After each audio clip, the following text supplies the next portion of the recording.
Hello, welcome to my YouTube channel.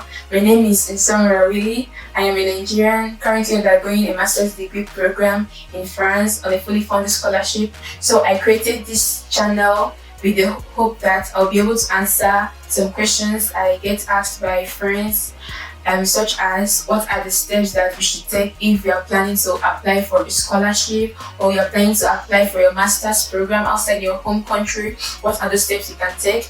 And I hope that via these videos I'll be sharing that I'll be able to answer these questions and any other question that I'm asked, and also I will be able to share my journey as an international student in France and any other opportunity that I come across in the course of my stay here.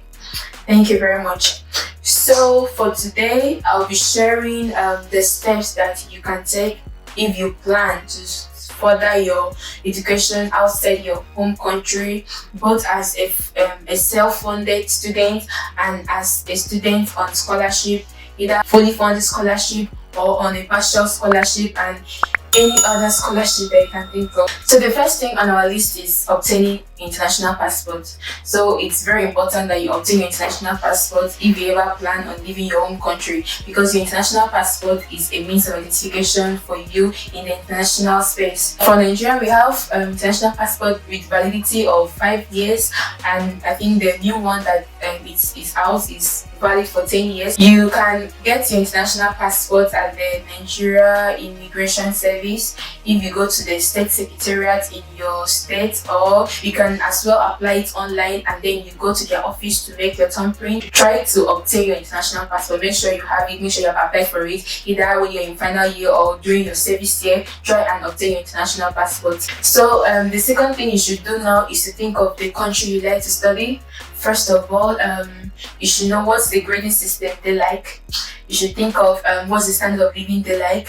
Think of what's the accommodation they like. If you are going to be a self-funded student, are there opportunities there for you to school and work? How easy it is for you to get it there?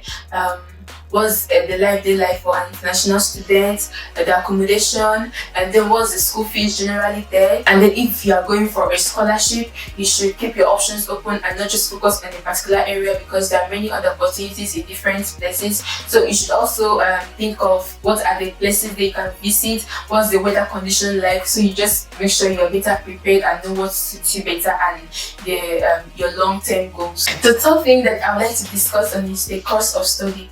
So in the course of study, you should start thinking on what interests you, what's the area that you like to deal on in the long run. As an undergraduate in your final year, you should already have a glimpse of what you like to do in the long run.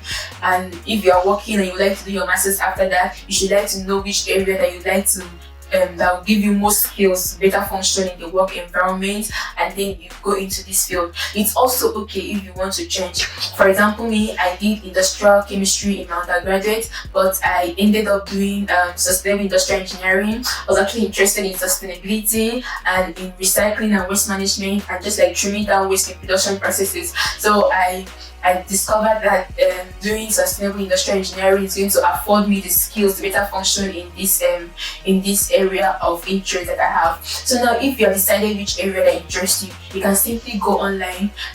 You can check in the description. I put a website you can check there, findamasters.com, where you can just go online and search schools offering masters in industrial engineering, or schools offering masters in industrial chemistry, or any other course that you think of. Then once you do this, you're going to see a list of schools in different countries that are offering these courses, even with their ranks of these courses, or which schools are better, which country is better for this course. Okay, so the first thing that we'll be speaking of is the school. Actually, the school and the course that are actually related. So when you're searching for your course, you're going to know the school that you'll be studying, and when you're searching for school, you should actually consider what's the payment plans there in the school like, and what's their school fees. That's if you are a self-funded student, if you want to sponsor yourself. So you should think of what's the school fees there like. Is this something that you can afford, and do they have options for you to work well you're studying? You should also think for that school, do they have like maybe partial funded scholarships that may be offered by the department or the course that you are studying, or even the government who can sponsor some certain courses there in the school. For example, here we have the IDE scholarships. You should also find out what's the standard of study in the school. Do they have options for field study and projects? Do you get to handle real life problems there? Like, you should just find out about these things. What's the study system they like, so you just know what you're entering, and then all these things are going to help you when you're making your decision. So far in this video, I have mentioned that you should obtain your international passport first when you think of doing your going for your master's degree outside your home country. Apply for your international passport, because you need it while you're applying for your school. You should think of the country that you like to study, and if you are looking for scholarships, try and keep your options open in terms of the country. And then you think of the course you like to do. You should do a course that you have interest in, or that are going to afford you the skills that you're going to use in the industry. Like, what skills are you expecting to gain?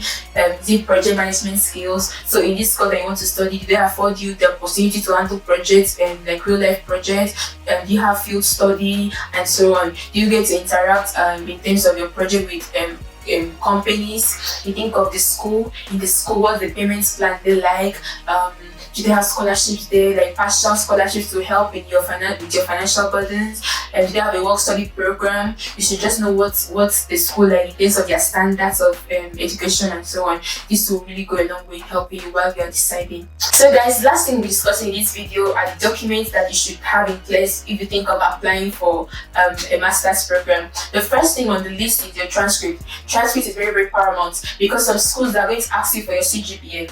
So if your own university takes very long to give you a transcript, you can for the meantime use an unofficial transcript. For me, I use unofficial transcripts to apply to schools, and I actually got like four admissions from different schools with my unofficial transcript. And already knowing the final CGPA from your course advisor, that's your authorized source, you could actually use it to prepare an unofficial transcript that you can use to apply to schools while you're waiting for the official one. The second document you should have is your CV.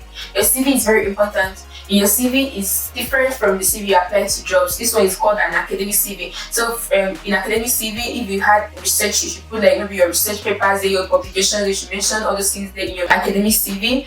And the third thing you should think of is the reference letters. Your references, you could have both academic references and professional reference. So for me, I used 2 academic referees. I met with my professors in school and my senior lecturers, and they stood in for me. So you should start thinking of who knows you in your school. The fourth thing you should think of is your motivation letter, your statement of purpose. So your motivation letter, your statement of purpose, you're simply convincing the school that you have what it takes to you deserve a space in their program. Motivation letter is just like an essay. You should highlight your academic and your research experience and your professional experience that is in line with the course that you're applying to, and you should also show to the admission team that you have actually gone through the program. This information you can actually get while you're searching for the course, like mentioning maybe some professors in that school, and mentioning some courses there that interest you, or mentioning some projects that have been done in that course that interest you and that you like to be a part of. This should be in your motivation letter. So we have come to the end of today's video. Thank you for watching this far, and I hope that the things I've shared, the steps I've shared, is going to help you towards better preparing for your academic journey. And also, if you're looking for a scholarship, these steps are going to help you too. But I plan to share more steps you can take, so you can always check out for the part 2 of this video, especially if you want to apply for a scholarship, maybe fully funded scholarship and partial scholarship. So please watch the next video, and remember to like, share, comment, and subscribe to the YouTube channel. Thank you.